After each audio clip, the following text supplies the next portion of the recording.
Persembunyian Nabi Shallallahu Alaihi Wasallam dan Sayyidina Abu Bakar di Gua Sur tersebut nyaris diketahui para musuhnya yang terus mengejar Rasulullah Shallallahu Alaihi Wasallam. Namun dengan pertolongan Allah Subhanahu Wa Taala Rasulullah Shallallahu Alaihi Wasallam dan Sayyidina Abu Bakar selamat. Sayyidina Abu Bakar merasa takut bila seseorang dari kaum musyrikin yang mengejarnya itu dapat melihatnya. Yang akhirnya nanti Rasulullah Shallallahu Alaihi Wasallam akan disakiti oleh mereka. Maka Nabi Shallallahu Alaihi Wasallam menenangkan dan meneguhkan hati Sayyidina Abu Bakar. Lalu kemudian peristiwa itu diabadikan dalam Al-Quran, Surat Taubah ayat 40 yang artinya, "Jikalau tidak menolongnya maka sesungguhnya Allah Subhanahu Wa Taala telah menolongnya, yaitu, ketika orang-orang kafir, musyrikin Mekah, mengeluarkannya dari Mekah, sedangkan dia salah seseorang dari dua orang ketika keduanya berada dalam gua. Di waktu itu dia berkata kepada temannya, janganlah berduka cita, sesungguhnya Allah Subhanahu Wa Taala bersama kita. Maka Allah Subhanahu Wa Taala menurunkan ketenangan kepada Muhammad, dan membantunya dengan tentara yang kamu tidak melihatnya. Dan Allah Subhanahu Wa Taala menjadikan seruan orang-orang kafir itulah yang rendah. Dan kalimat Allah itulah yang tinggi. Allah Subhanahu Wa Taala lah yang maha perkasa lagi maha bijaksana." Kemudian mereka para kafir Quraisy menghampiri gua tersebut lalu berkata, "Seandainya dia memasuki gua ini, niscaya sarang laba-laba itu tidak akan ada lagi di mulutnya." Lalu kemudian Nabi Shallallahu Alaihi Wasallam dan Sayyidina Abu Bakar tinggallah di dalam Gua Sur itu selama 3 malam. Ketika kondisi sudah aman, Nabi Shallallahu Alaihi Wasallam dan Sayyidina Abu Bakar lalu berangkat dan melanjutkan kembali perjalanannya dengan perbekalan yang diberikan oleh putrinya. Supaya aman dalam perjalanannya, Nabi Muhammad Shallallahu Alaihi Wasallam dan Sayyidina Abu Bakar mengambil jalan yang tidak pernah dilalui manusia. Lalu kemudian ada seorang Badui dari suku Bani Duil yang bernama Abdullah bin Uraikid. Dia diminta oleh Nabi Shallallahu Alaihi Wasallam sebagai penunjuk jalan. Dia berbarengan dengan Nabi Muhammad Shallallahu Alaihi Wasallam dan Sayyidina Abu Bakar dengan sangat hati-hati sekali, ke arah selatan kemudian menuju Tihama di dekat pantai Laut Merah. Nabi Muhammad Shallallahu Alaihi Wasallam dan Sayyidina Abu Bakar beserta penunjuk jalannya itu, sepanjang malam dan siang berada di atas kendaraan dan tidak beristirahat. Tidaklah lagi Nabi Muhammad Shallallahu Alaihi Wasallam dan Sayyidina Abu Bakar pedulikan kesulitan dan rasa lelah. Beliau hanya percaya bahwa Allah Subhanahu Wa Taala akan menolong mereka.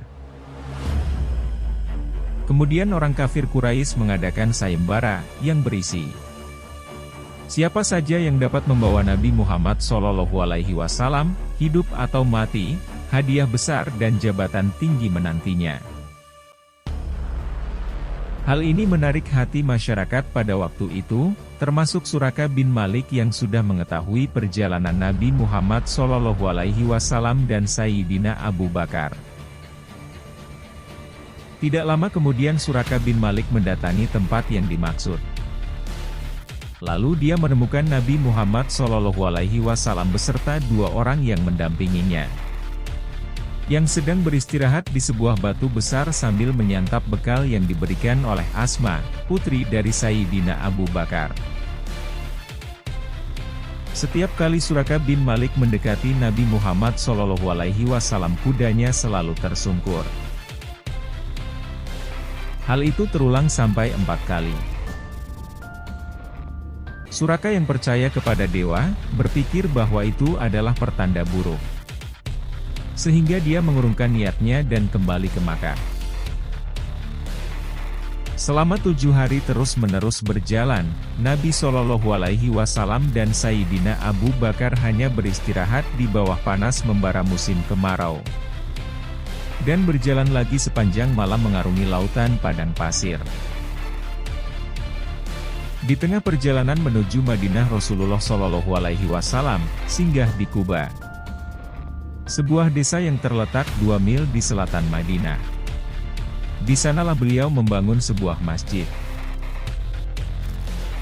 Masjid ini menjadi masjid pertama dalam sejarah Islam. Beliau singgah di sana selama 4 hari untuk meneruskan perjalanannya ke Madinah. Pada hari Jumat pagi, beliau berangkat dari Quba, dan tiba di perkampungan Bani Salim bin Auf, tepatnya pada waktu sholat Jumat. Maka sholatlah Nabi Shallallahu Alaihi Wasallam di sana. Inilah sholat Jumat pertama dalam Islam, khutbahnya pun merupakan khutbah yang pertama. Nabi Muhammad Shallallahu Alaihi Wasallam dan Sayyidina Abu Bakar tiba di Madinah pada bulan Rabiul Awal. Kedatangan beliau telah dinanti-nanti masyarakat Madinah. Pada hari kedatangan Nabi Muhammad Shallallahu Alaihi Wasallam dan Sayyidina Abu Bakar, masyarakat Madinah sudah menunggu di jalan yang akan dilalui Nabi Muhammad Shallallahu Alaihi Wasallam. Bulan purnama telah muncul di tengah-tengah kita, dari celah-celah bebukitan. Wajiblah kita bersyukur atas ajakannya kepada Allah Subhanahu wa Ta'ala. Wahai orang yang dibangkitkan untuk kami, kau datang membawa sesuatu yang wajib ditaati. Berikut adalah syair yang dilantunkan untuk menyambut kedatangan Rasulullah Shallallahu Alaihi Wasallam di Madinah.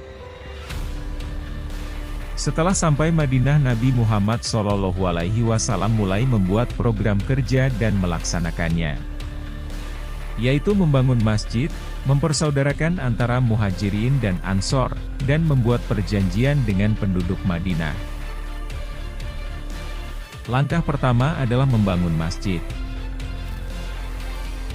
Pembangunan masjid segera dimulai dan seluruh umat Islam ikut ambil bagian, sehingga berdiri sebuah masjid berdinding bata, berkayu batang kurma, dan beratap daun kurma. Masjid yang dibangun Rasulullah Shallallahu Alaihi Wasallam bersama kaum Muhajirin dan Ansor tidak hanya berfungsi untuk sholat semata, akan tetapi untuk seluruh kegiatan Nabi Muhammad Shallallahu Alaihi Wasallam pula di Madinah.